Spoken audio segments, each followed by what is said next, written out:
1, 2, 3, 4.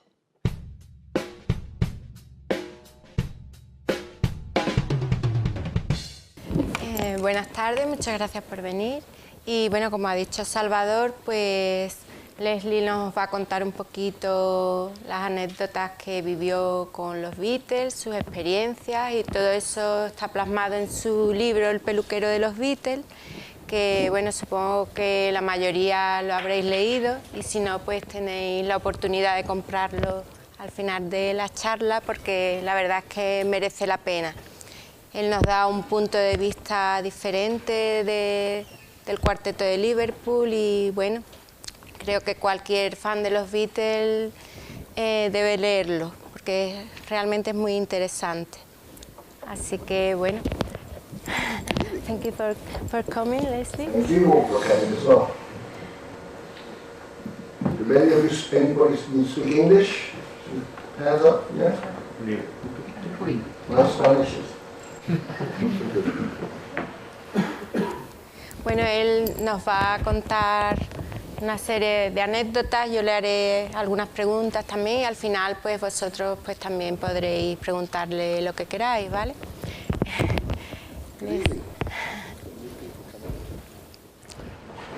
Can you all hear us? Yes? Good. So, as you can see, I haven't changed. My photo. I still look the same. Yes. Ha cambiado un poco. This was a photograph taken when the Beatles started Apple, when they diverged into the fashion rather than their records. Esa foto fue la foto oficial para la apertura de su salón en el edificio Apple y bueno, was taken by John Kelly. Taken by a photographer called John Kelly, who is famous for doing the cover or some of the photos on the White Album, and also this gentleman there has got the Magical Mystery Tour T-shirt on. John and myself shared an apartment in the hotel on the Magical Mystery Tour, so he kindly took these pictures and I managed to get at the Chelsea Antique Market these lovely wooden scissors. Pues efectivamente esa foto se la hizo John Kelly, que fue el fotógrafo del álbum, de las fotos famosas del álbum blanco, y fue el fotógrafo del Magical Mystery Tour, y él tuvo la oportunidad de compartir habitación con él. So, and I still got my Levi jacket at home. And can you tell us about your beginning as apprentice and how were your beginning as apprentice? Okay, so, the picture on there is when I left school. I was we were called juniors. It's really an apprenticeship to do hairdressing, and we had to wash hair. We had to blow dry hair, and we used to watch what was going on.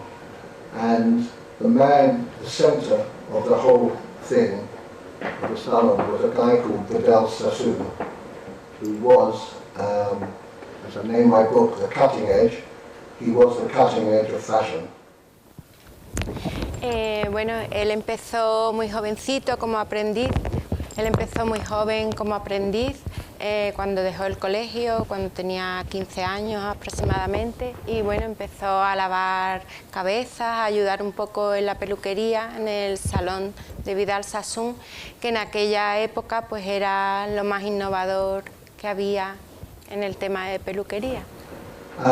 Vidal is this first gentleman, and my very first impression of him was he was born actually I was born in the same part of London as him, which is a part called the East End of London.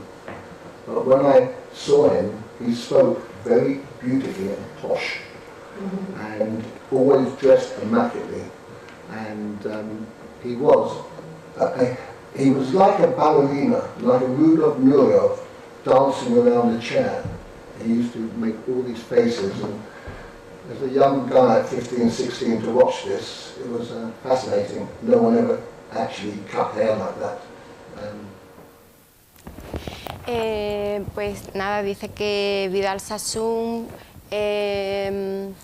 era, como he dicho antes, lo más en peluquería y que él estaba fascinado estando allí, rodeado de ese ambiente tan cool, tan guay. One of the apprenticeship was for 3 years, so what happened was that if you were going to be a stylist at the salon, your last apprenticeship help would be to go to Vidal, and someone would say, this person, whoever he is good enough to be at the salon, and you would go and help him for about a month. Que para ser aprendiz, hasta que ya, digamos, se podía considerar un estilista profesional, pues tuvo que estar 3 años practicando. So we all used to wait and see if you were going to get chosen. Otherwise, you did your 3 years and you had a certificate to say that you were trained at Vidal Sassoon, and you could get a job anywhere by having that training. I was asked by the senior stylist at the time, the gentleman there, Roger Thompson, who trained me, really trained me, and he became artistic director for the whole of Vidal Sassoon. He said that, and it was always Mr. Vidal. You know, Mr. Vidal would like you, well, you're going to be Mr. Vidal's tutor, which meant, unless I did something really stupid, I would be a stylist at Sassoon's. Roger Thompson fue, digamos, él estuvo, digamos, aprendiendo con Roger Thompson y bueno, él solía estar celoso, ¿no? Cuando ya él tuvo éxito porque perdió a clientes famosos. He was jealous of you. Not yet. That was, this gentleman, I have a story, not Vidal. This gentleman, I will tell you a little story in the next, but just remember him. He was fantastic, but we had a problem. A big problem. Que él era fantástico, pero tenía un gran problema. Your friend Lawrence? This is a gentleman who's still my best friend today, Lawrence Falk. And what he did, and if you can believe, when I first started, men and women couldn't have their hair done together. So the women would be downstairs, and then the men would be upstairs, and you would have to do it after work, which was normally 6 o'clock. But he started a salon called Crimpers, which was the very first salon in England that men and women could sit next to one another. And some of the ladies at the time thought, oh, can't have a man sitting next to us, but gradually it changed, and he started that. And he also got me to go to Vidal Sassoon, so although we're still friends today, I've got a lot to thank him for. Su mejor amigo Lawrence fue el que un poquito lo inició en esto de la peluquería y lo animó a que fuese a Vidal Sassoon, y luego fue también un pionero porque abrió un salón llamado Crimpers, y bueno, fue el primer salón donde había hombres y mujeres juntos, que en aquella época pues era muy raro. Las mujeres iban a una peluquería y los hombres a las típicas barberías. We used to go to school together when we were 11 years old, and if you had told me 7 years later, because we wanted to be footballers, that we would have a photo taken, and this was the supposedly top 5 hairdressers, they said in Europe at the time, well, certainly in England. So yeah, there's 2 young boys who grew up together, and we ended up having our photo taken. This gentleman there used to do royalty. Bueno, que ellos eran, digamos, los peluqueros más famosos del momento y bueno, que él creció con Lawrence y pasaron toda la vida juntos desde el colegio.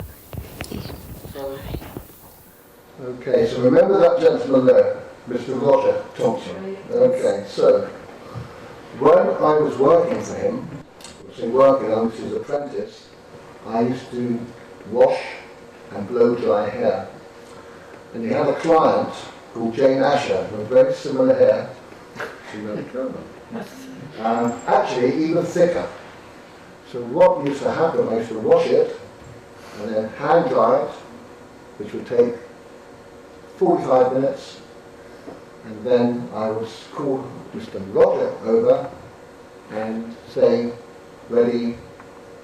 He would go, okay, he would touch the hair like this and do this and show the back mirror, and she would say, thank you, Roger. Bueno, Roger era el que se encargaba, tenía una clienta que era la famosa actriz Jane Asher y bueno, él siempre estaba muy ocupado, pero él se encargaba de lavarle la cabeza, de ayudarlo un poco, de atenderla. Y what happened with Jane Asher, we knew her boyfriend was a certain Mr. Paul McCartney. But you never mentioned it, so when I was washing her hair or speaking to her, you never said, how's Paul? Because you learned to keep quiet. And when I became a stylist, she used to come into the salon and Roger used to say, I'm a bit busy, because she was a bit in a hurry. He said, Leslie will do it. Bueno, él sabía quién era el novio de Jane, que era Paul McCartney, pero nunca decía nada y él siempre fue muy discreto. Y ya cuando él se hizo estilista profesional, un buen día pues llegó Jane Asher y Roger siempre estaba muy ocupado, se le acumulaba normalmente, siempre tenía trabajo acumulado y entonces le dijo que la atendiera Leslie. And so I did her hair. This time somebody else washed it and I touched it. She came down 2 more times and each time Mr. Roger said, I'm really sorry, I'm really busy, Leslie will do it. Now she was a good client, and it's a secret, not secret, you look after your good clients. You know, just make sure that you put yourself out. Que ella fue varias veces más y volvió a ocurrir lo mismo, que Roger estaba muy ocupado, entonces delegó en Leslie, que ya sabía más o menos cómo le gustaba a Jane. On the third occasion, she was a bit upset with Mr. Roger. So I did her hair, as normal, and when I finished, she said, thank you, that's very nice. And then said to me, it was on a Saturday, what are you doing in the afternoon? And I said, why is that? And she said to me, would you cut my boyfriend's hair? Not Mr. Paul or Paul McCartney, would you cut the boyfriend? Yes. En esa ocasión, pues ella se enfadó un poco porque Roger no la pudo atender, pero bueno, al final Leslie la atendió estupendamente y entonces le preguntó si aceptaba trabajos en casa porque su novio quería que le cortase el pelo y bueno, pues evidentemente la aceptó. I said yes. And then she went, okay, and I said, where do you live? And she wrote down on a bit of paper, and she just gave it to me. Would you believe it said Cavendish Avenue? And I said, Jen, that's my surname. And she said, well, maybe it was meant. And it was. When Mr. Roger found out that I was cutting Paul McCartney's hair, he didn't like it. He actually got very upset, and he used to sort of make my life difficult. Cuando en esa ocasión que él atendió a Jane y ya él aceptó ir a casa de Paul McCartney, pues ella le apuntó la dirección y él se sorprendió cuando vio que el nombre de la calle era como su apellido, Cavendish, ¿no? Y bueno, que le dijo, será el destino. Y Roger, pues a partir de ese momento, pues le cogió especial manía y siempre que podía, pues lo ridiculizaba o lo dejaba en mal lugar porque no le gustó eso, que perdió un buen cliente. So I used to get a lot of publicity, and it used to say that I was cutting Beatles' hair. And because he got so upset, I think Mr. Roger is the Pete Best of hairdressing. Como él, bueno, él dice en su libro con su gran sentido del humor, pues que un poquito Roger Thompson fue el Pete Best de la peluquería, ¿no? Que perdió su oportunidad. Now we come on to a scary part of my life, which turned out to be very good. When I met Paul McCartney, he looked like that. He looked like a Beatle. But he was at home, and they had just finished touring. Their last concert was at Candlestick Park in San Francisco, and after that, boom, took the plugs out, took the tyres off, and they decided not to tour anymore.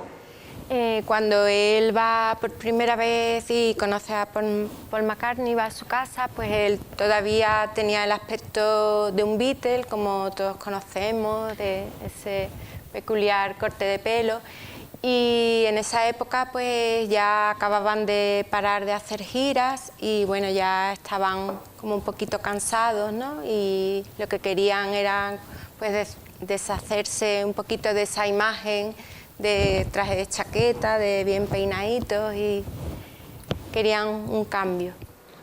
So there I am with Paul McCartney in his bathroom, in a mirror, not a salon, the most famous head of hair, and I was playing with it, and because they weren't touring, they didn't have to look like a Beatle, so I just trimmed his hair. I just played around with it. I got invited again for the second time. Same thing, but I hadn't seen his girlfriend, Jane Asher.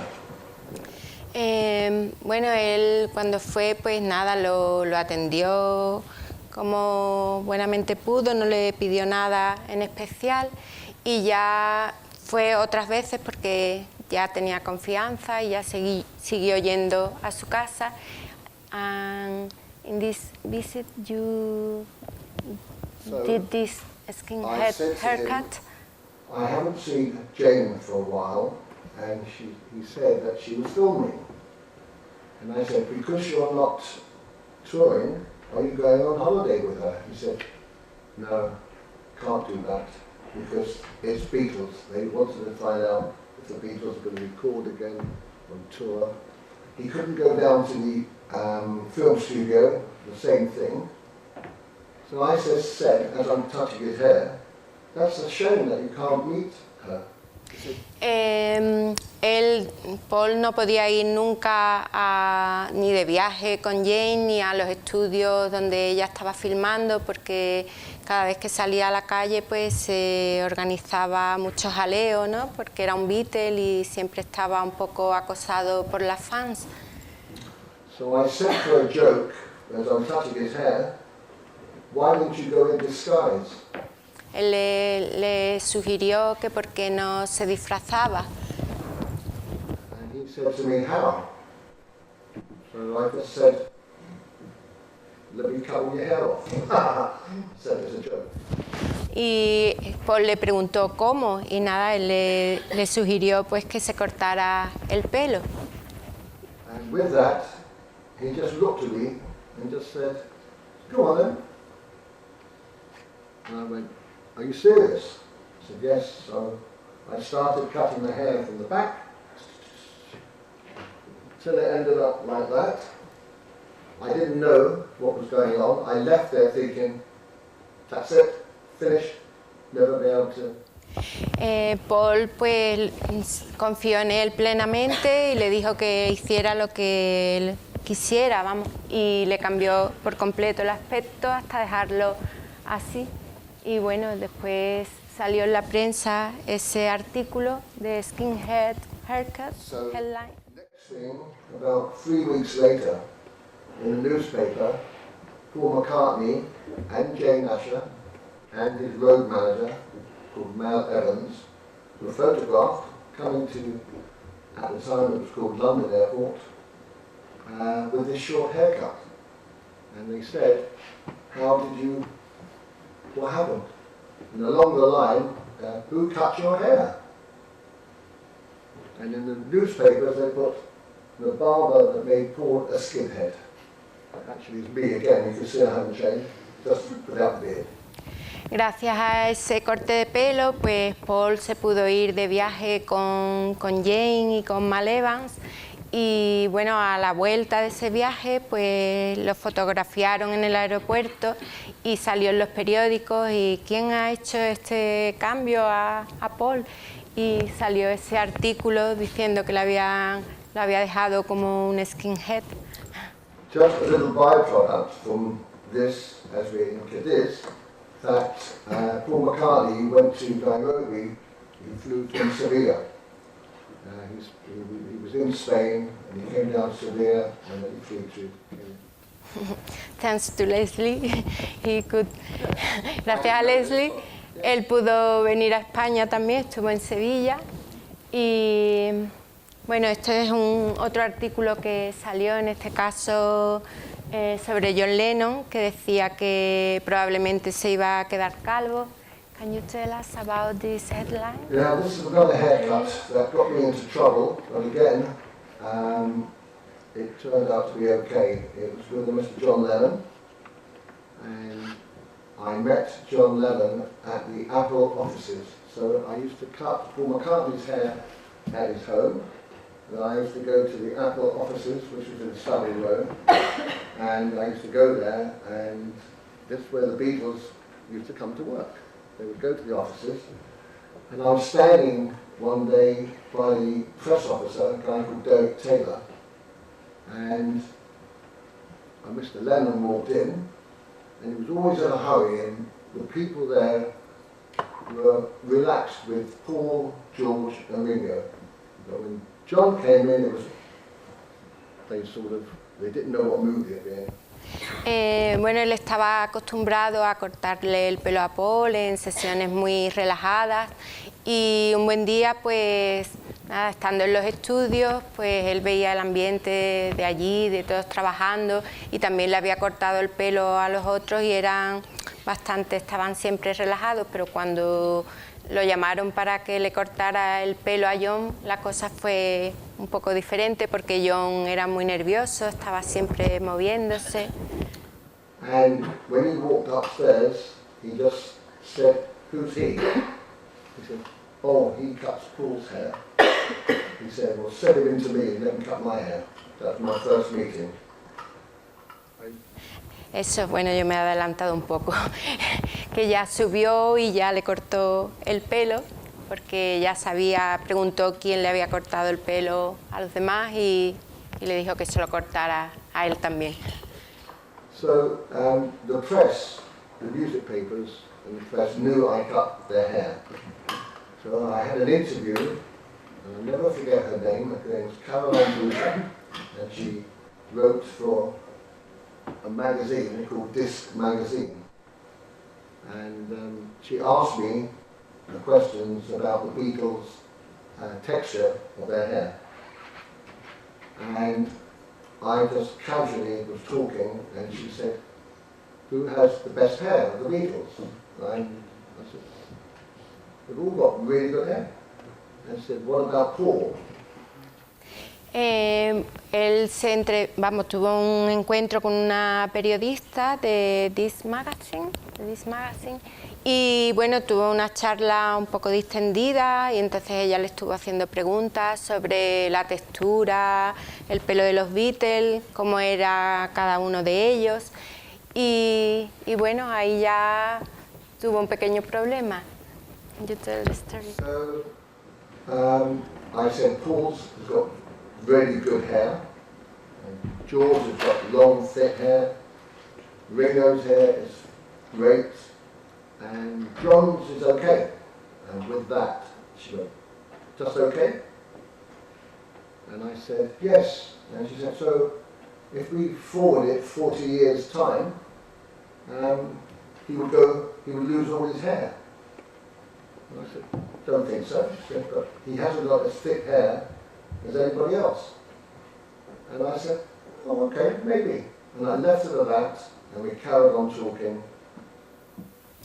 En esa charla, pues ella un poco lo llevó a su terreno, ¿no? Y lo estuvo ahí como tanteando para ver quién tenía el pelo más denso.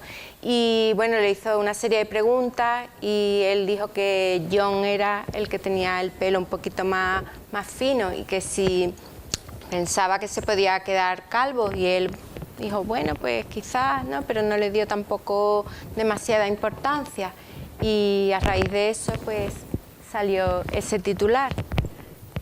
And I get a phone call from the press officer, said, Leslie, what have you said? I said, like, I don't know what you mean. He said, it's in the newspapers and on the radio, that's selling the papers, that John Lennon's going bald. And I said, no, I didn't say that. And he said, well, you better sort it out, because in the papers, you will see it. And that was a headline in the newspaper. John Lennon's likely to go bald. I knew what would happen. I would be getting a telephone call from Mr. Lennon. Bueno, él primero recibe una llamada de la oficina de prensa de los Beatles y le dicen, Leslie, ¿qué ha pasado? ¿Qué has dicho? Que hay un montón de titulares, están diciendo en la radio que John Lennon se va a quedar calvo. Y él dijo, ay, yo no he dicho eso. Y bueno, al poco tiempo tuvo una llamada muy divertida.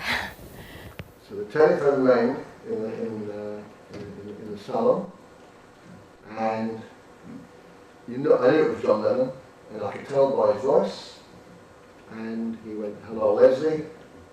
And as he said, hello, Leslie, I apologised. Sorry, I didn't say it. They took me out of context, and I was going on and on and on and on. And he just suddenly said, basically, shut up. Right? Don't tell me about having a problem with the press being taken out of context. I said something, and next thing I know, we're bigger than Jesus Christ. And I said, oh, okay. And he said, that's okay. I thought, got me. The phone goes down, and then he said to me, I need to ask you something. And I said, what's that, John? He said, am I really going bald? And I said, of course not. And he Cuando John lo llama, pues él se disculpa, empieza a decir, yo no he dicho eso, y nada, John le dice que no se preocupe, que él sabe perfectamente cómo es la prensa por el problema que él había tenido cuando hizo las declaraciones de que eran más populares que Jesucristo, y bueno, pues más o menos ahí quedó la cosa, pero finalmente él le pregunta a Leslie y qué era lo que realmente le importaba, si realmente se iba a quedar calvo. With that, I said to him no, and he did use a few swear words and said, get the basic hell over here, and if I am going, we'll come and stick it together again. So he made a joke of it. I went over to see him, and he was absolutely fine. I mean, I could have thought that my Beatles career was over, but he did a very good job, and Pues eso, finalmente John no, vamos, él le confirmó que no se iba a quedar calvo y quedó en una anécdota de que la prensa finalmente escribe lo que quiere, saca todo de contexto. Now this is something where I think there is a conspiracy that keeps coming up every year, 2 years, 6 months, starting again, that Paul McCartney is dead. And the real Paul McCartney is a gentleman called William Campbell. And that is William Campbell, and that is Paul McCartney. And William Campbell became Billy Shears. And they are saying that Paul McCartney died in a car crash, and this William Campbell, i.e. Billy Shears, took over, and to this day, he is Paul McCartney. Now, how does one, first of all, want to think like that? I, for one, do not believe it. And I will tell you why. I met Paul McCartney in September 1966. His car crash, when he was supposed to have died, was September the 11th, 66. And I met him maybe just before the 11th or just after, but it was a very small period. In that period, this so-called Paul McCartney is going to bed with Jane Asher. So does she not know it's not Paul McCartney? Bueno, esto es un tema que siempre sale una y otra vez y que nunca para, ¿no? La teoría de la conspiración, que todo el mundo, hay mucha gente que piensa que Paul McCartney falleció en un accidente de coche en 1966 y que fue sustituido por un doble, por William Campbell. Y bueno, pues hay mucha gente que lo sigue creyendo, pero realmente lo que él dice, Jane Asher vivía con él, se iba a la cama con él y se hubiese dado cuenta, ¿no? No podía reemplazarlo en días completamente otra persona. So Jane Asher has been living with him. I would think that she would know. In 1 week, this man is going to write songs like And I Love Her and all these wonderful Lennon-McCartney songs, and he's going to gel with Lennon. Era imposible que en un breve espacio de tiempo otra persona pues se hiciera pasar por Paul McCartney, compusiera esas grandes canciones que no. So I was asked by a journalist a long time ago, and I still get asked about it, how do I know it's the real Paul McCartney? Now, everybody in this room with their hair has a natural break. I've got one there, and someone, you've got yours there. Everyone's got a break, and Paul McCartney's has one right there, just off centre, just there. That's where his hair would break. Okay, so I told them that I cut his hair, and this is Paul McCartney. But I went round to see him. I was asked to go round to his house about 3 weeks later, and while I'm cutting his hair, one of the good things about being a hairdresser is you can play around with hair, and I took his hair all off his face, and so he just had his forehead. And while I'm doing it, I did that with my fingers, and it parted exactly in the same spot. And I said to him, Paul, I've got something to tell you. He said, what is that? I said, you're not dead. Él nos cuenta la anécdota, bueno, él primero dice, nos cuenta un poco que cada persona tiene la forma, el nacimiento del pelo de una determinada manera que lo hace único, ¿no? Que son como las huellas dactilares de una persona. y que entonces él sabía perfectamente que era Paul McCartney, pero aún así cuando fue a su casa a pelarlo la siguiente vez, pues estuvo ahí tocándole el pelo, jugando un poquito con... y le dijo que le confirmaba que no estaba muerto. And today it still goes on, so believe it or not. Okay, these are some of the other clients that I used to cut. One of the good things about being a hairdresser to the Beatles also introduced you to many other clients. Que la oportunidad que tuvo al ser peluquero de los Beatles le llevó a conocer a otros clientes muy importantes y famosos. So we have, heard of the Bee Gees. So I used to cut the Bee Gees, and that's Robin Gibb, who wrote and sang all these wonderful songs with Barry. So I used to cut Barry, Robin. In the early days as well, there was the drummer was a guy called Colin Peterson, and the guitarist was a guy called Vince Maloney, and obviously the other brother was called Morris Gibb. And so I used to cut his hair.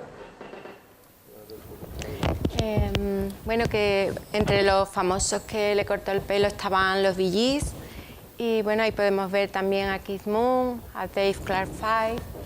This one here is very strange because I was very lucky to be invited to go to Abbey Road, and at the time it was called EMI Studios. It wasn't called Abbey Road. It was only called Abbey Road after the album Abbey Road, so it was called EMI.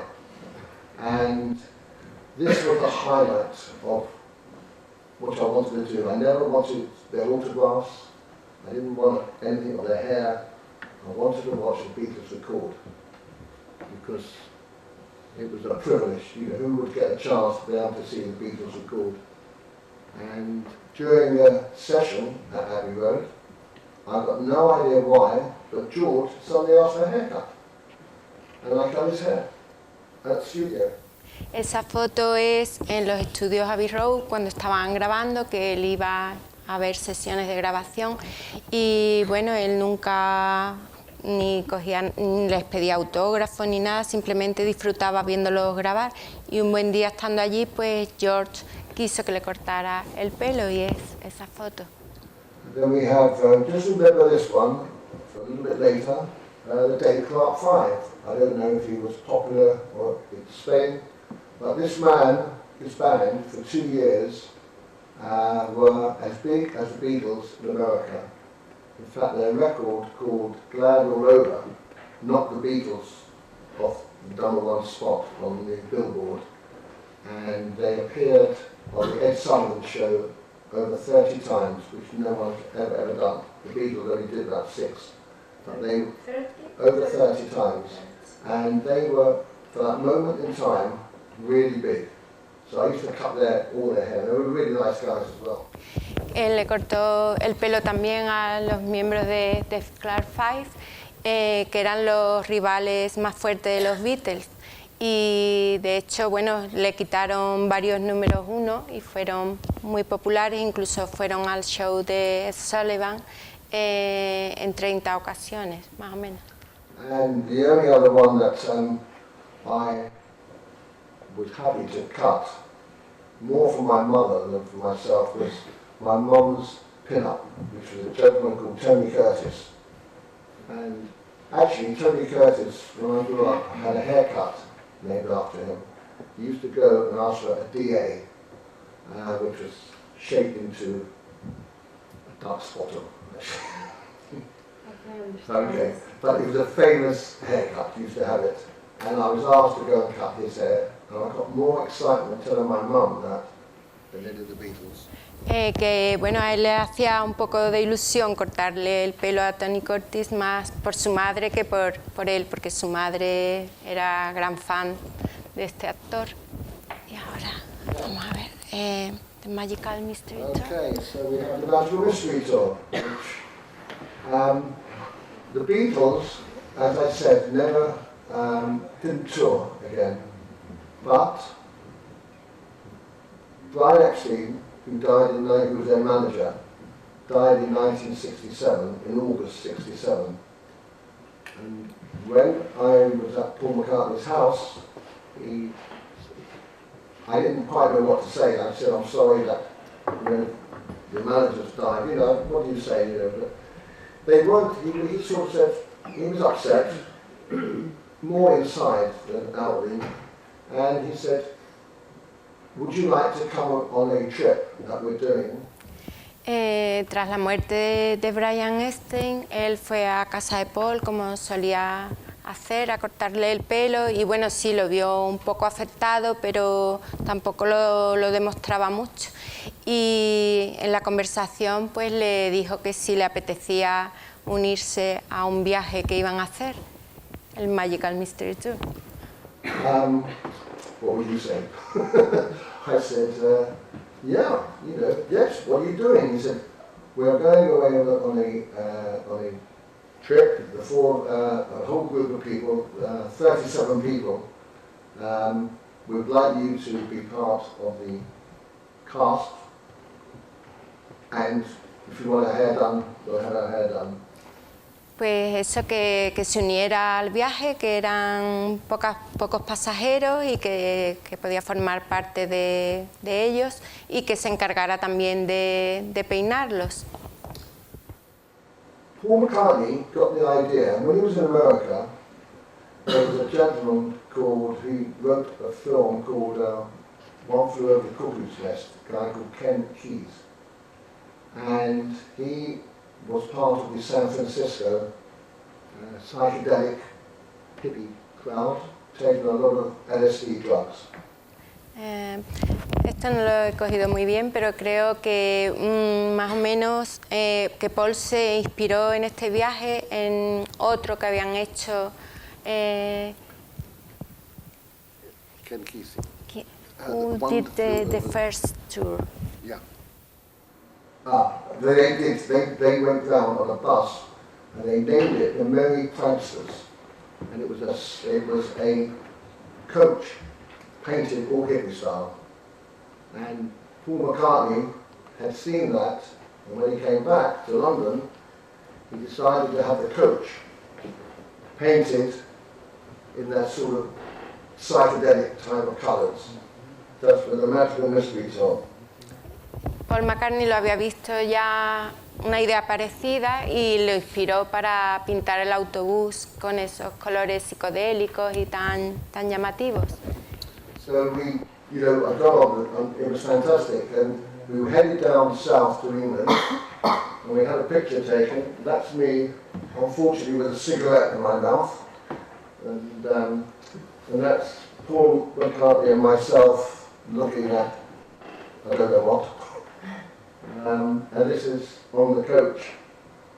That's me just behind George Harrison's hat.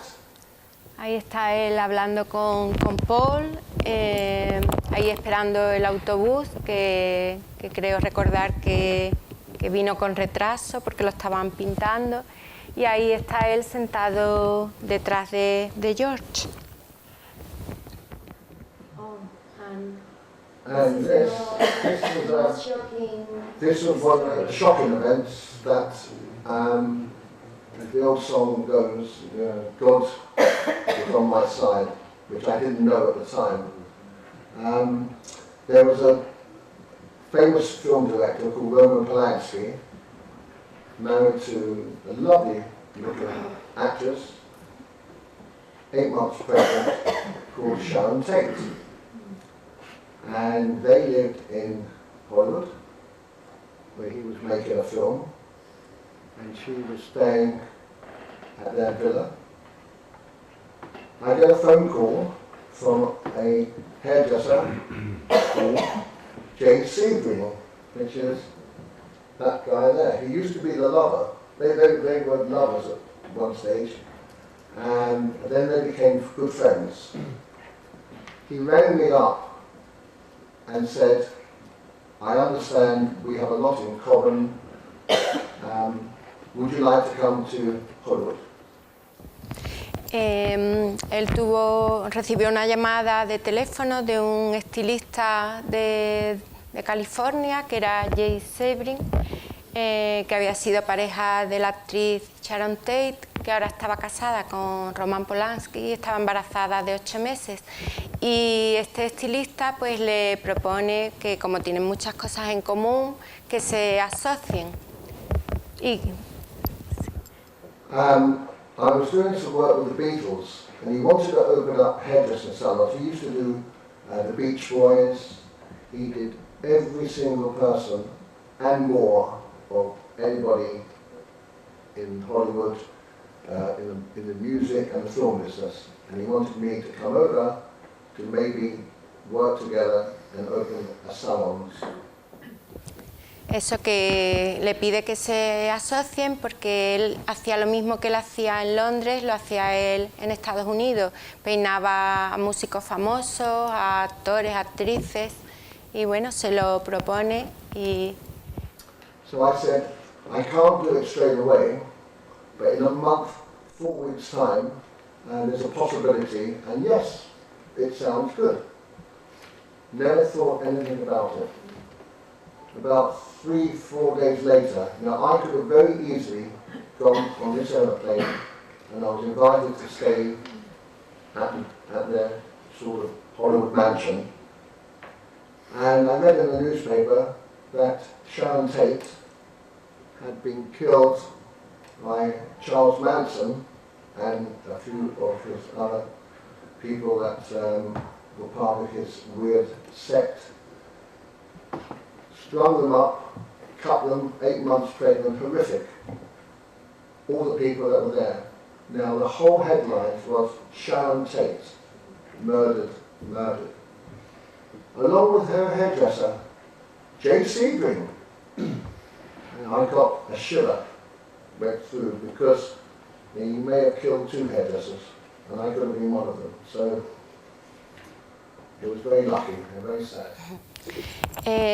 Bueno, pues él se pensó la idea, le dijo a Jay Sebring que le contestaría un poquito más adelante porque estaba bastante ocupado con su trabajo con los Beatles, pero que sí, que le parecía una buena idea y ya lo dejó estar.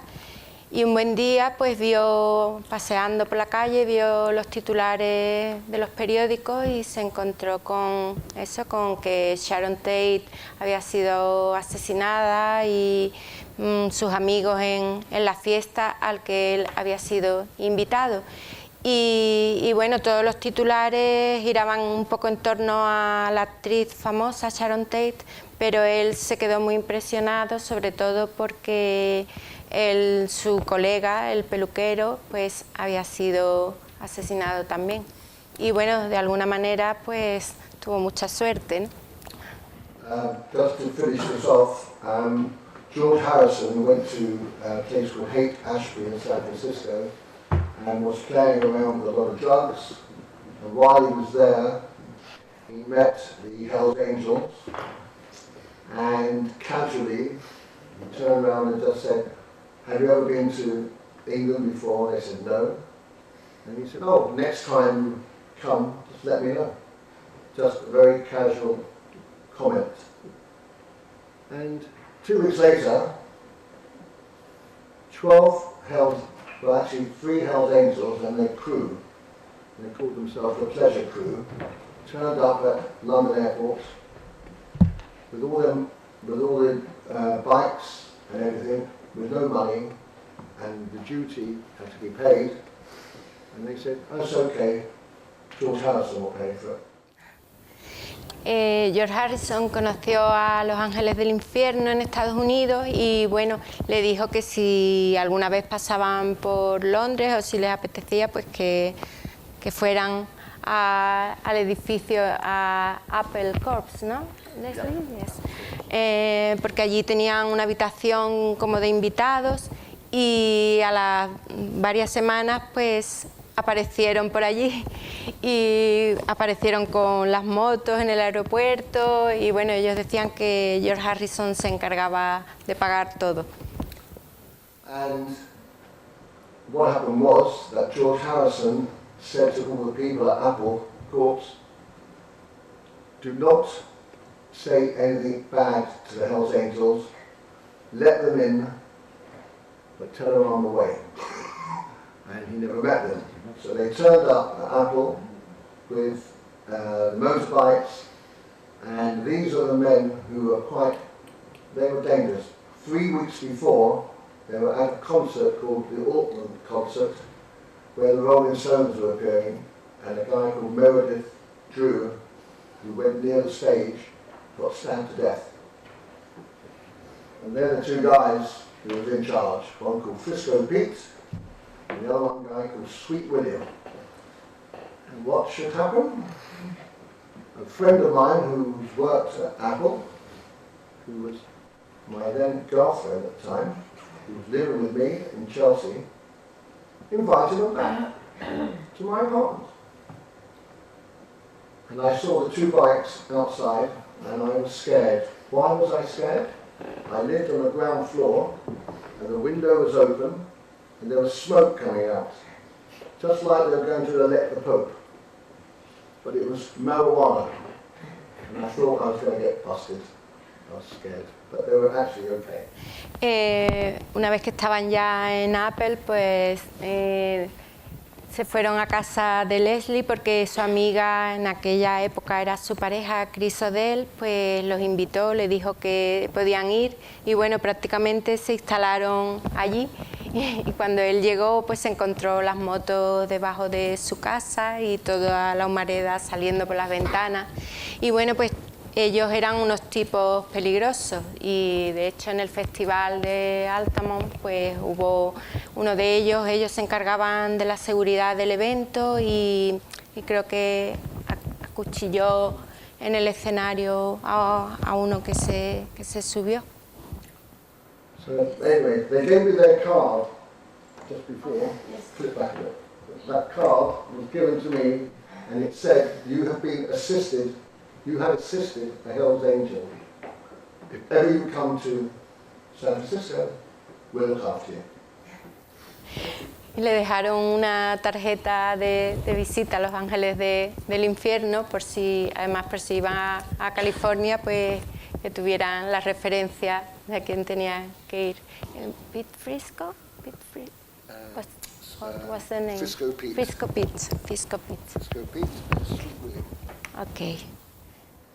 Okay, so I mentioned before Dave Clark 5.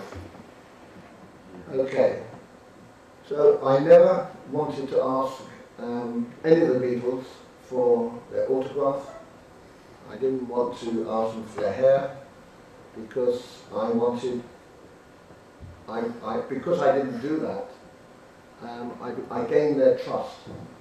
It became part of an inner circle where you kept quiet, you saw, yes, I could have easily taken their hair, sold it, I could have sold my story for quite a bit of money. I used to get offered money from newspapers to give little stories, and I always said no. Because I wanted to see, I was having a lovely journey on this, it was nice, it was really good. So, que él nunca pues le pedía nada a los Beatles, ni que le firmara nada, ni le pedía mechones de pelo, porque él es una persona muy discreta y bueno, ya él se sentía muy bien siendo del círculo de confianza de ellos y bueno, pues nunca lo hizo. But one day... Yeah, so one day I have my cousin, her name is Lynn Crombie. I was talking to Salvador a little bit before, whose father was, had to be a drummer, quite a good jazz drummer, but that was beside the point.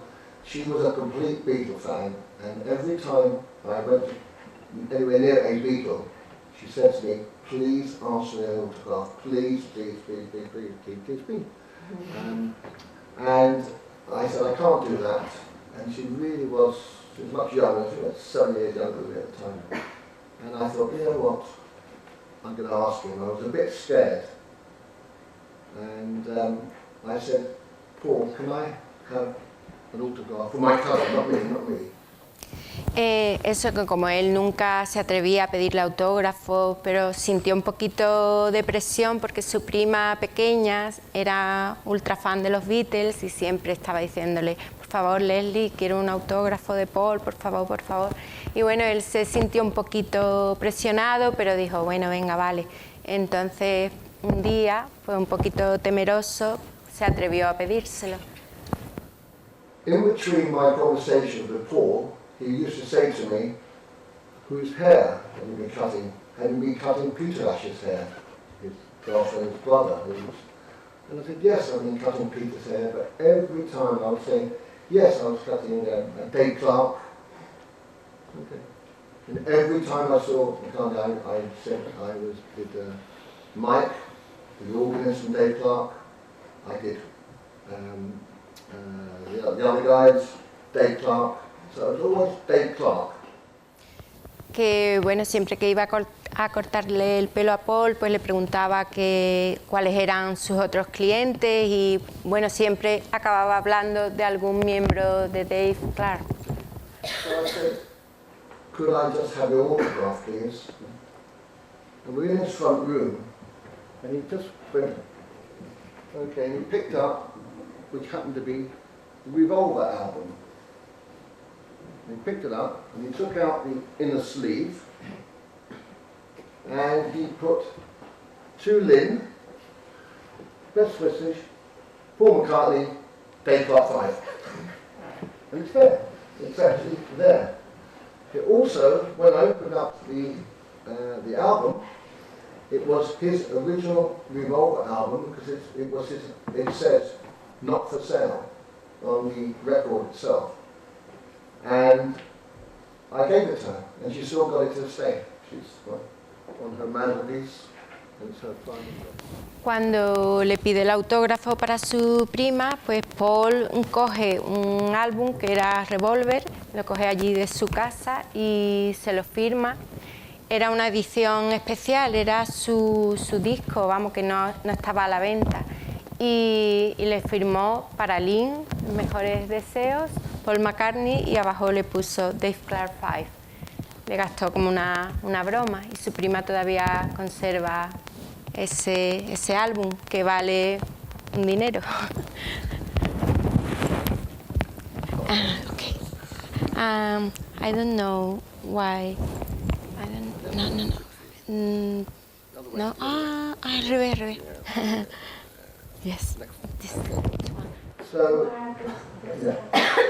So these are the people I got invited up to Liverpool, where John Lennon, Paul McCartney, and went to their art college called LIPA, the Liverpool Institute of Performing Arts. It's actually the very, very first place the Beatles ever played together, in the kitchen of the university, of the arts college. And these are some of the people I met. I met the gentleman there, Walter Smith, who just passed away at the age of probably about, I think about 88. Last year, he made the very first Beatles suit, like Walter Smith. And he was a lovely man to talk to and ask him. And he was still making suits right up to his death. That's the auditorium, where it's called the Paul McCartney Auditorium, and every year he gives out an award to the best performer in the performing arts. To this day, every year he goes there and he does it, so they name the auditorium the Paul McCartney Auditorium. And the other gentleman there is a guy called Mitch Murray, very, very, very successful songwriter. And when the Beatles first came to London to do a demonstration of their music in front of George Martin, he was told that the song that they should sing would be one of Mitch Murray's. I've forgotten what it was, but they said no.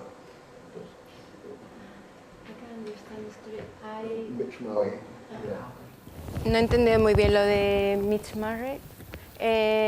fue la primera persona que cuando los Beatles fueron a Londres, que tuvieron que actuar. George Martin wanted them to sing his song. Que tuvieron que tocar una canción de ese compositor, de Mitch Murray. Luego el Auditorium de Paul McCartney, con el nombre, que lleva el nombre de Paul McCartney, que da todos los años un premio al mejor artista. Y luego el sastre que hizo el primer traje de los Beatles. Actually, they said no, we're not going to sing it. And they said, why?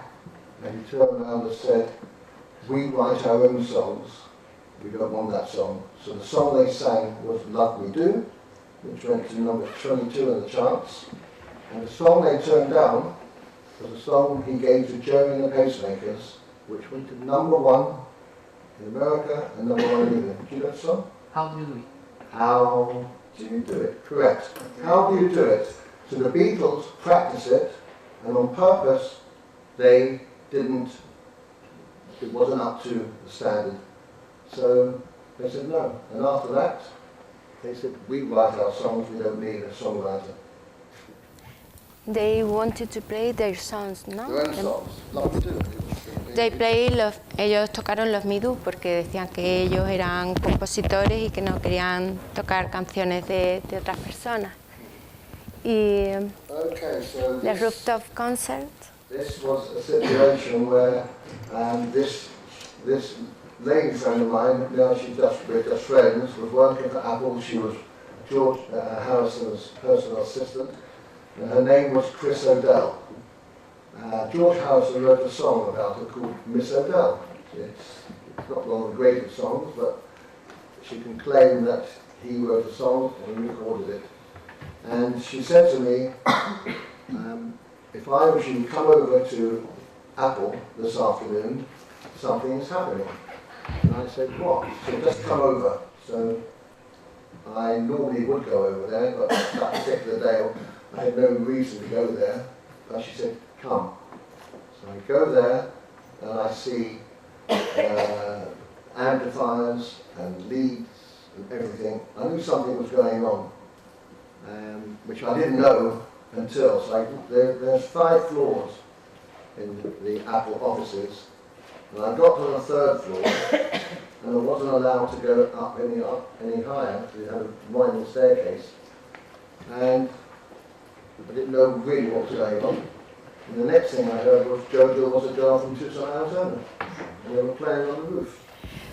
Pues su amiga Chris O'Dell, que ya la hemos mencionado antes y a la que George Harrison le compuso una canción, no de las mejores, pero bueno, le compuso una canción a su amiga, le dijo que ese día en concreto estuviese en el edificio y no le dijo el porqué, y cuando llegó pues se dio cuenta que algo iba a ocurrir porque vio mucha movida de amplificadores y que era un edificio de 5 plantas, pero él solo pudo llegar hasta la 3ª y desde allí pues escuchó Yo Was a Man. Yeah, so I heard the concert 2 floors below, and I didn't realise really what they were doing, except I did after a while.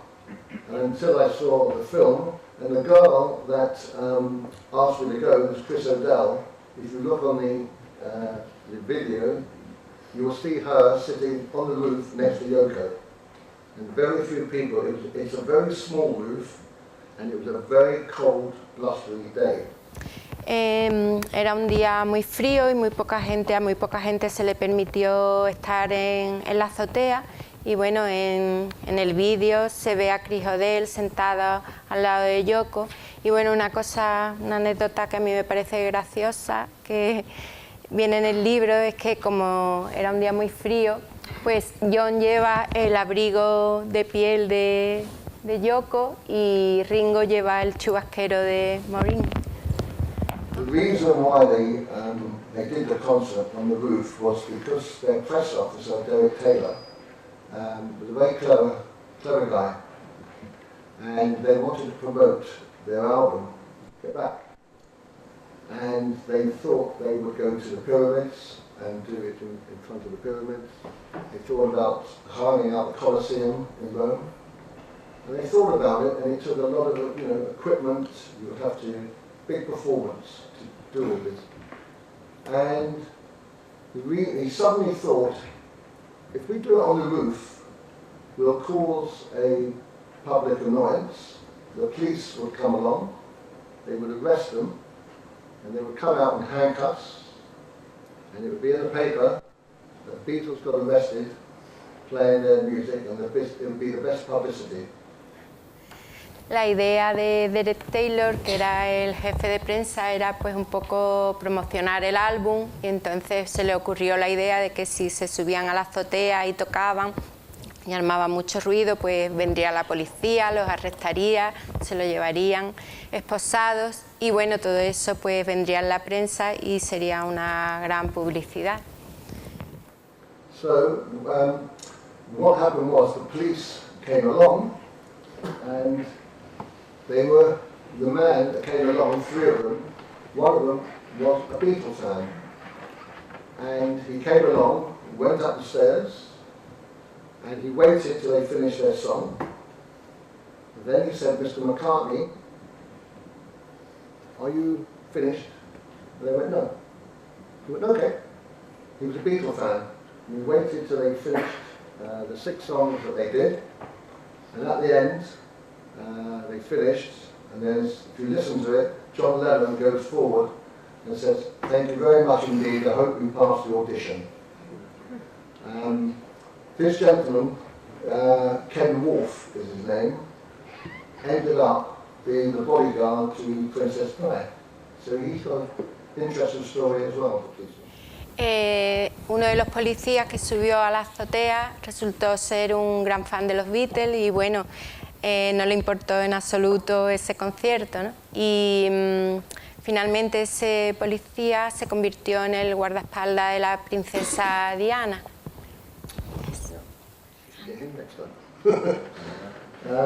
These are little, again, little things that happened to me. I was sitting doing Paul McCartney's hair. I finished doing his hair actually. I was sitting in his living room where by this time he'd married Linda McCartney, and who, the moment he got married, he became a father to the lovely little girl called Heather. And while I was there, she was playing, and then suddenly she just gave me this and said, this is a princess, love to Leslie, Heather McCartney. That's a picture of whatever she was thinking about, doodling, which I still love, still nice to her. This was one of the, if anyone's into Formula 1 racing, he lived in Spain for at least 10 years after he retired, with a guy called James Hunt. He was a Formula 1 world champion. He won in 1976, he lived in Marbella, and his next door neighbour and best friend was Sean Connery. That's when they lived down here. They played golf together. So he used to fly me over to cut his hair, which was nice.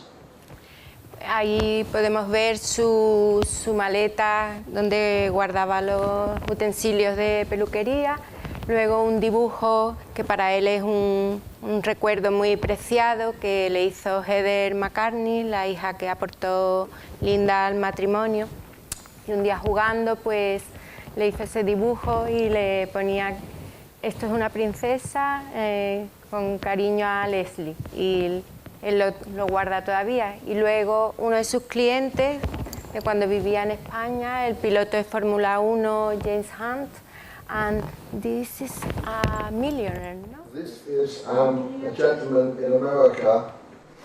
He's actually worth more money than Donald Trump, who's got last count of $3.1 billion. And I came across him 2 years ago, where I give, not all the time, I do Beatle tours, private sort of Beatle tours in London. It's quite exclusive. I do about 2 or 3 people in a car or one person, and I was asked to give him a tour, a Beatle tour, and he owns the NFL, American football team called the Indiana Colts, and they came over because in England now we are using some of our stadiums for American football. And the Wembley Stadium, they have the home team. The home team for Wembley is the Jacksonville Jaguars. And the first match of the season for Wembley was against the Indiana Colts.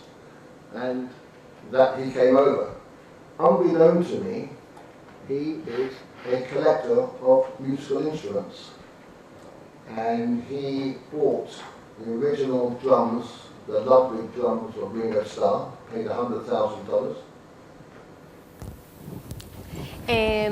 Este señor es un millonario que, bueno, que él lo compara un poco con Donald Trump, un poquito excéntrico también, y que es el dueño de varios equipos de fútbol y es coleccionista de instrumentos musicales y, bueno, compró la batería original de Ringo y esa guitarra que perteneció a John por una suma importante de dinero.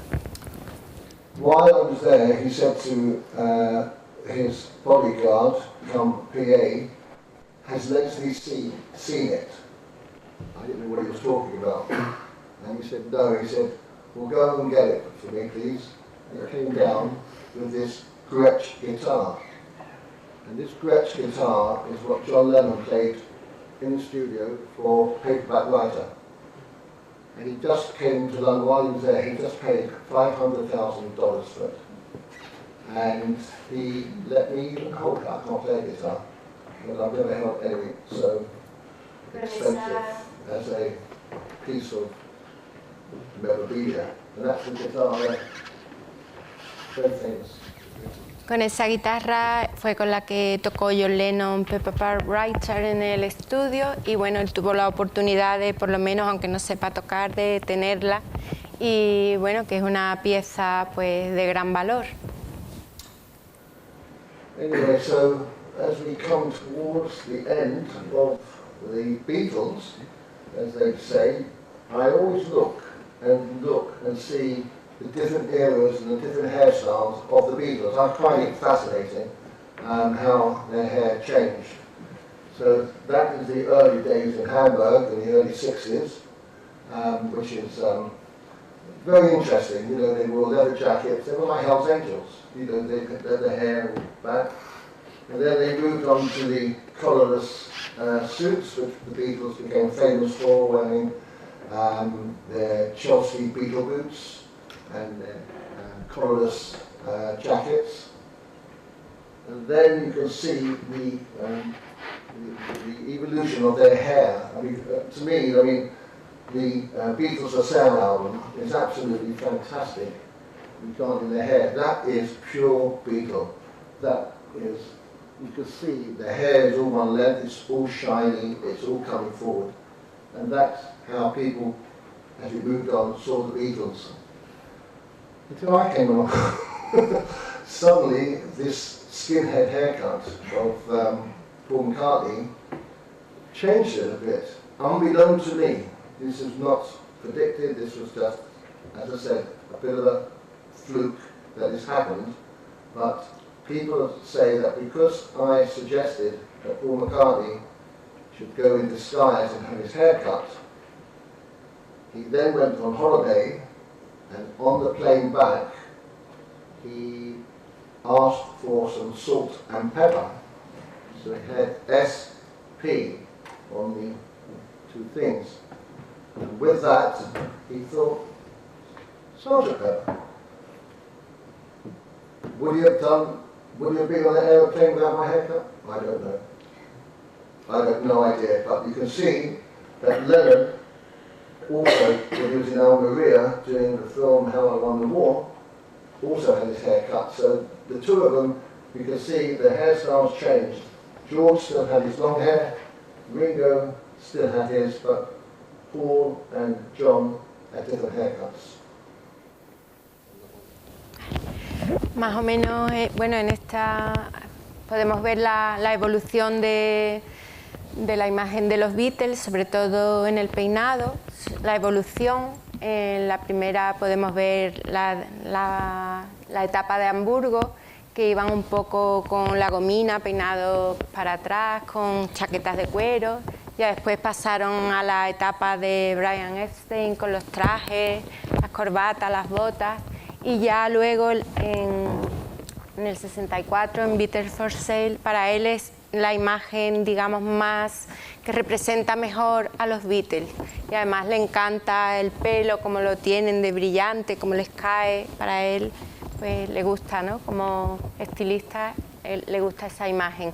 Y luego ya pasamos a la del Sgt. Pepper, que es cuando él le sugiere a Paul que se disfrace, que se corte el pelo. Y bueno, un poquito hay quien dice que él dice que no está seguro si eso es así o no, pero gracias a ese corte de pelo, pues Paul se pudo ir de viaje, y durante ese viaje en el avión, pues con los sobrecitos de sal y pimienta, con las iniciales, pues se le ocurrió la idea y el nombre de Sgt. Pepper. And my favourite of the lot, because a lot of people say, well, I had people say to me, I thought you cut the Beatles' hair. And I said, yeah. Well, what about Let It Be? So I said, what do you mean? What's the problem? And they said, it doesn't look like they had their hair cut. And that is such a compliment, because I did cut that hair, and there's a way, a secret. One of the great secrets for a man, not particularly a woman, would be to have your hair done and not look like you've had your hair done. So people wouldn't always say, oh, you've had your hair cut. And that became the look and the fashion of the natural look. And that's, Let It Be, actually is a complete answer to how hair could be professionally messy, is the word. A él le encanta, bueno, sobre todo, como él me dijo anteriormente, el look de Paul McCartney en Let It Be, y un poquito el secreto es que no se nota que han pasado por la peluquería, ¿no? Que a lo mejor a las mujeres pues nos gusta otro estilo, pero el secreto para cuidarle el pelo a los hombres es un poco que no se note que se les ha peinado, y que eso es un buen ejemplo. And as the last photo session is El libro, la versión original de Cutting Edge, y luego tenemos ahí pues la versión española, El peluquero de los Beatles. Yes, I'll be very open now. If anybody wants to ask any questions, please, I'll be very happy to answer them. Yo tengo aquí algunas preguntas que ellos me han pasado y te... A ver, yes. Anybody wants to... Yes. Have somebody there? En inglés. My question's in reference to the song When I'm 64. Yeah. Was that related at all to the headline that came out in the press after the haircut of John that you gave John Lennon, or the comment about Oh, I the see, yes. No. It was, a lot of people with Beatles songs like to look a bit like the Paul is dead theory, you know.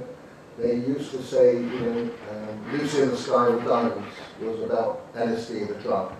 It wasn't. It was about a drawing that was done in a classroom. Lots of other songs. You know, people tend to sort of look into the songs and see what it is. But I'll tell you one song that I do know that people do and do not know. It's a song called Sexy Sadie. Has anybody heard that song, Sexy Sadie? More with John Lennon singing it. Sexy Sadie, people thought maybe it was a relation of John Lennon, maybe it was a girlfriend of John Lennon. It wasn't at all. It was a situation where when the Beatles met the Maharishi, and they went into this meditation phase, and they invited him to India. Bueno, no me he enterado muy bien de lo que ha dicho ella. No sé si alguien lo ha entendido o lo puede repetir. Algo de las canciones, no sé, le estaba hablando ahora mismo de Sexy Sadie, de que estaba basada en el Maharishi cuando los Beatles viajaron a la India. And when they went to India, and the Maharishi, you see pictures, he was always walking around, everything is peace and love and everything. They went with some other people. They went with Mia Farrow, they went with her sister, they went with Pattie Boyd, the girlfriend of the Beatles, and her sister Jenny Boyd, who's actually married to Mick Fleetwood of Fleetwood Mac. And they were there, and in the middle of the night, it was the Maharishi hassling Mia Farrow's sister. Prudence. And the other one, Prudence, and the other one was Jenny Boyd, sister. They got to hear this, and suddenly this Maharishi was driving around in a white Rolls Royce, and John Lennon suddenly saw this man as not the man we thought.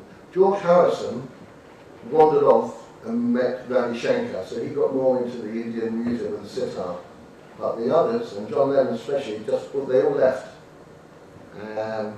And he wrote this song, Sexy Sadie, and some of the words are, Sexy Sadie, you'll get yours yet, you don't forget. Sexy Sadie. So if you want to look at the lyrics of that song, just look and think of the Maharishi.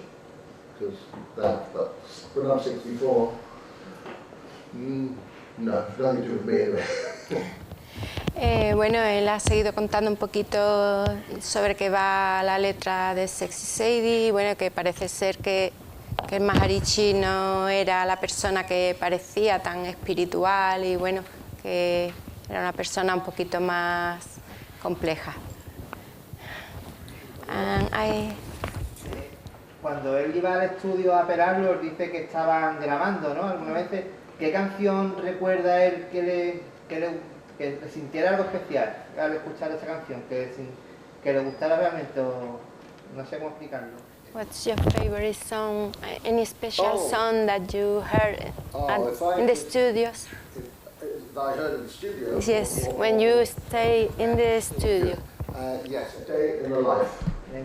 Life. I went to the studio and I saw an orchestra, a big orchestra. I didn't even know that it was going to be Sgt. Pepper.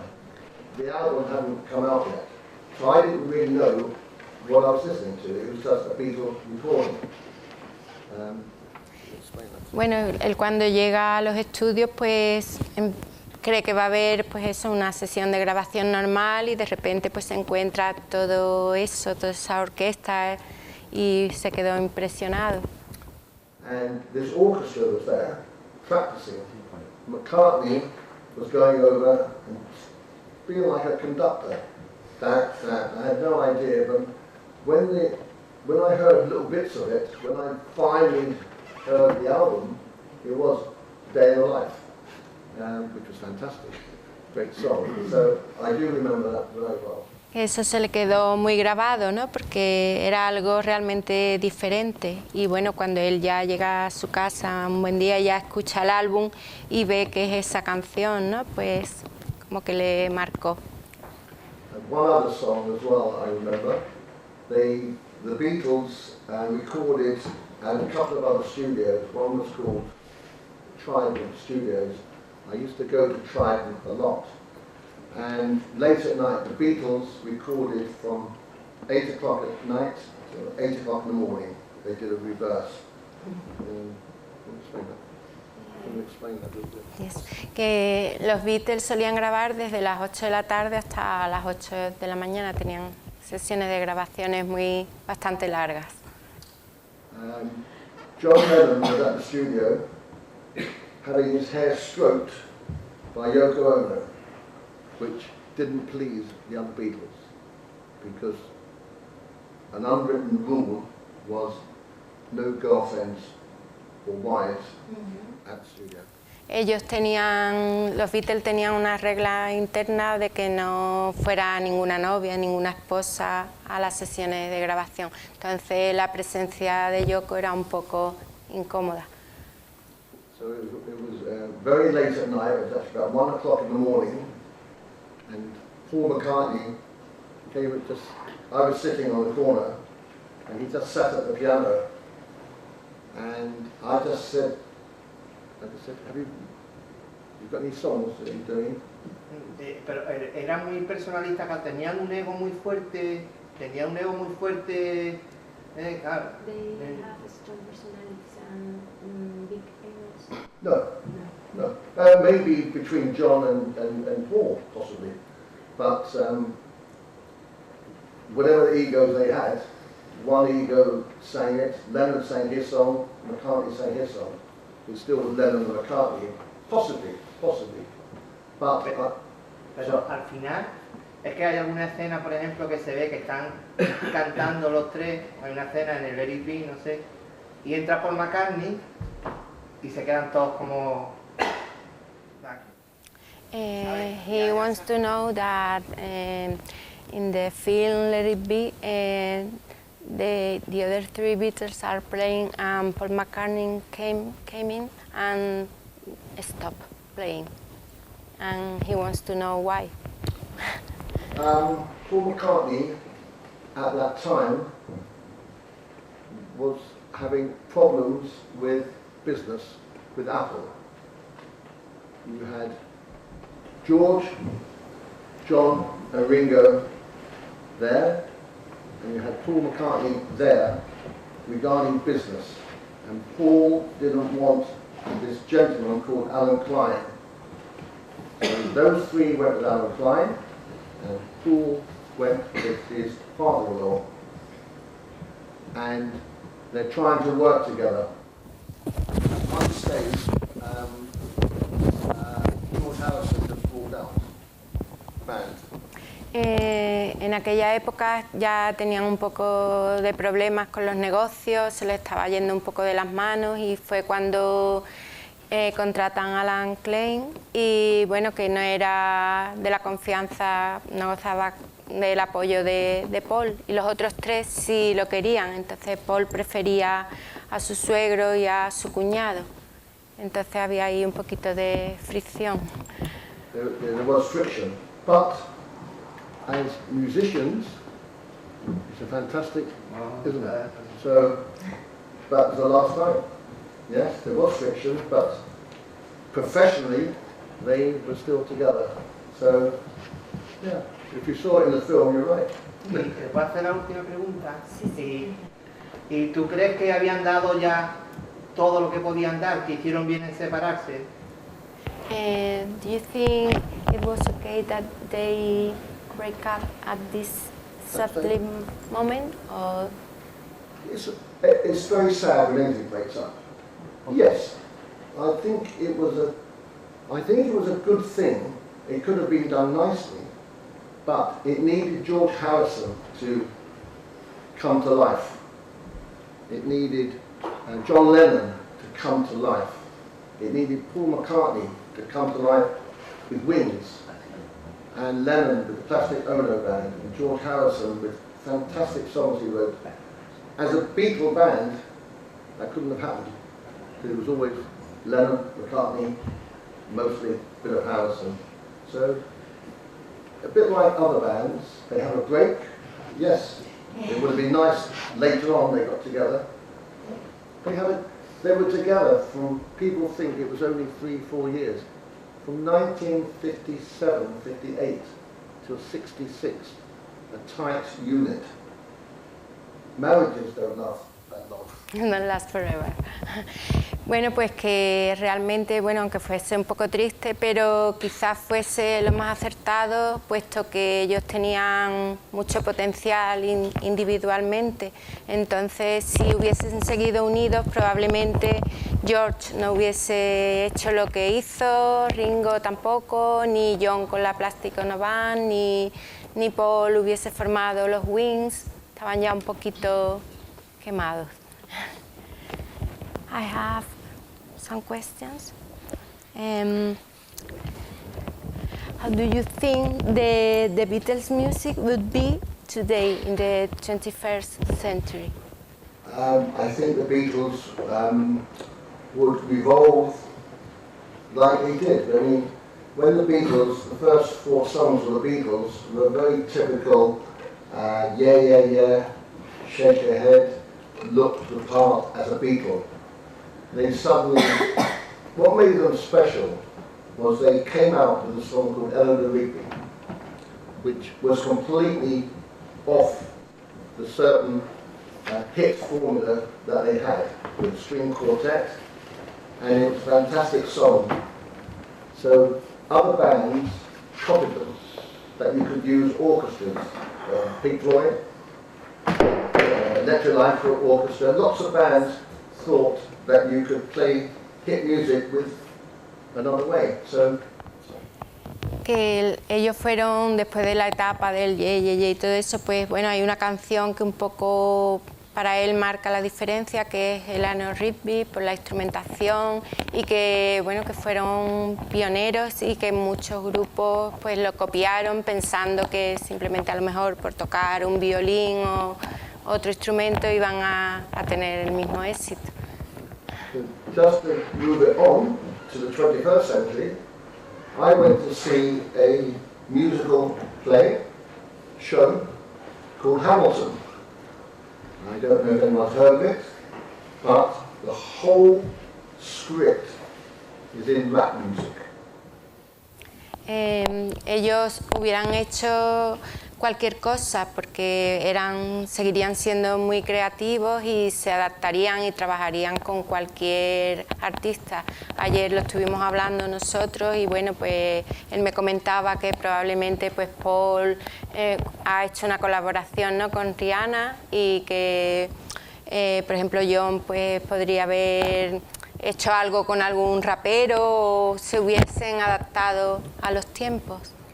So I think that the Beatles would evolve into maybe, if they could do Eleanor Rigby, if they could do songs like A Day in the Life, they could do songs like Back in the USSR, which are completely different. I don't think they would have a problem adapting to what is happening today in music. In fact, I think their talent may have even been on the forefront of other people looking back and thinking, wow. You know, Paul McCartney just did last year a single with Rihanna and Jay-Z. You know, he actually is, if you see the video, he's slightly in the background, but he comes in. They needed him, he needed them. Just for, he didn't really need them, but to create a wider, younger audience. If you've got 4 Beatles together, who knows who else would have been playing with them? Who knows, Rihanna may have been a backing singer for one of their songs. I think the answer would be that they would have survived. They wouldn't be like the Day Club 5. Their Day Club 5, great, dated. Lovely, but dated. The Beatles music, some of it's dated, some of it is still fresh today. Que cree que no hubieran tenido ningún problema en adaptarse a los tiempos modernos y que, como dije antes, pues que hubiesen colaborado con cualquier artista y que un poquito se hubiesen alimentado unos a otros, ¿no? Y se hubiesen adaptado para atraer a un nuevo público y bueno, que no habría ningún problema.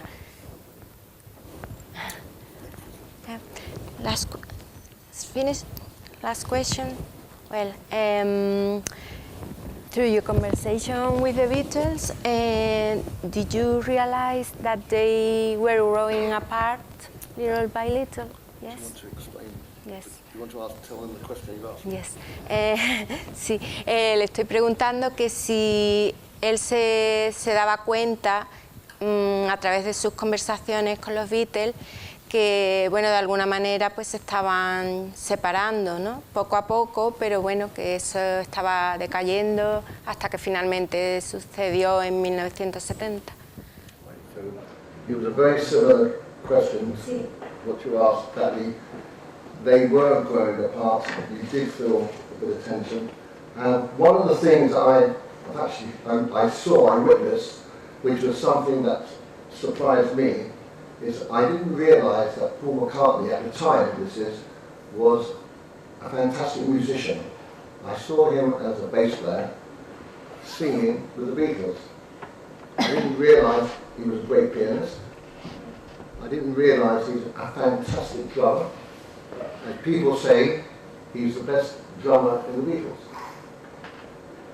I know on many occasions that he wasn't happy with the beat that Ringo was doing, and this has nothing to do with Ringo being a bad drummer. Is that when you think of a song, you write a song, you have a certain melody that you have in your head, and that melody will go to the instruments and the drums. And I was in the engineering box, and Ringo was playing the drums, and I saw McCartney go over. They used to do it in booths. So, you know, each booth was 4-track, 1, 2, 3, 4. Ringo was in the booth. I saw McCartney go over to Ringo, literally take the drumsticks out of his hand, and said, "I want it like this," which I never saw. I thought that was quite a thing. And Ringo looked up, and I was in there with 2 other people. There was George Martin, and a guy called Jeff Emmerich, who was the engineer, and he said, "Get him out of the studio, go!" And I just left, and I thought to myself, wow, I didn't realise that that Paul McCartney is a fantastic drummer. So you can see the tension there may have been within the band without the public seeing it. But, you know, I wouldn't, as a drummer, like someone to come over and take my drumsticks away, you know, but I'm a Beatle, I'm in this band, so you have to go along with it. Que bueno, que él no se dio cuenta en ese momento que Paul realmente era un multiinstrumentista, que tocaba muy bien todo, no solo el bajo, que era lo que él solía verlo, tocar el bajo y cantar con los Beatles, sino que realmente era un gran músico y que era capaz de tocar el piano, la batería, que era un fantástico batería, y nos ha contado pues la anécdota que cuenta en su libro, que estando en los estudios, literalmente pues se fue para Ringo, le quitó las baquetas y le dijo, lo quiero así, ¿no? Y Ringo pues lo pasó mal, echó a todo el mundo del estudio y bueno, pero él tenía, como quería la canción, la tenía en su cabeza, ¿no? Porque es un gran músico. Bueno. La última puede ser, sí. Al final, que no me entero muy bien por el ver, la estética del corte, ¿quién la elegía? ¿Él? ¿Ellos? No. ¿Entre los dos? Who decided the look of the Beatles?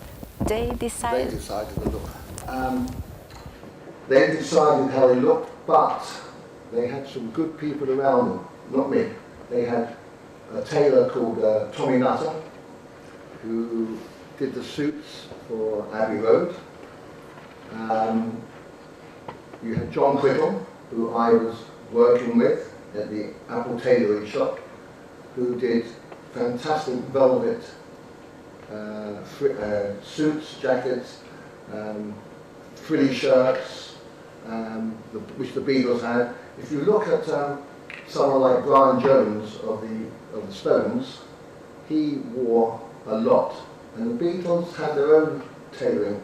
You put that down to Brian Epstein, because Brian Epstein was a perfectionist. He never called them the Beatles. For him, they were his boys. He used to call them his boys. And he wanted his boys to look good.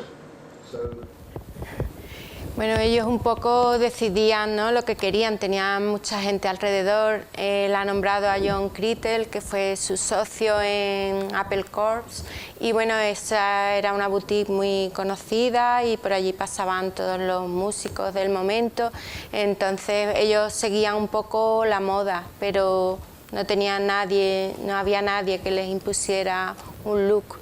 Después de la etapa de Brian Epstein, ¿no?, que ya estaban un poco encorsetados y un poco cansados de estar con esa estética tan perfecta, ¿no? thank you very much indeed for listening. Gracias.